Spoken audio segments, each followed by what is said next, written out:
We're working in a place like none other because we're responsible for the safety and welfare of these children as the staff, teachers, custodian, principals. The whole staff depends upon us to do our job.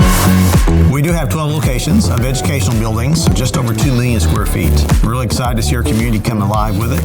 I presented Van Buren and HSA Engineering with some models from Rheem, some submittals, and said, hey, this is what I think would work for you guys. So far, it's performed flawless. This job in particular has to be done in a window of summer. Kids come back to school. You can't be putting units on when they're in class. So working with Buren Schools to put out a time schedule to know that we're going to get units off, we're going to get units on, and we're going to have this school comfortable when those kids come back this time in August.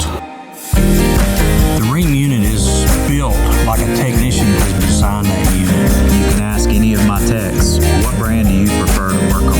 Every single one of them will say Rheem. If there's been any issues, there's always going to be something. They've been really quick to reach out to us and make sure we are completely satisfied, and it gives us exactly what we need. So we're not spending all day trying to find someone to help us. It's a phone call away.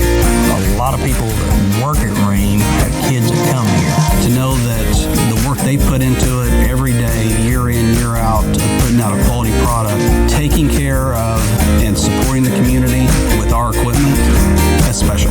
Rheem is a very efficient unit, and the parts are very economical to change out when we do have to do something for them. They're not costing an arm and a leg. So it does matter, bottom line, to budget and efficiency and convenience. And again, I very much recommend Rheem products.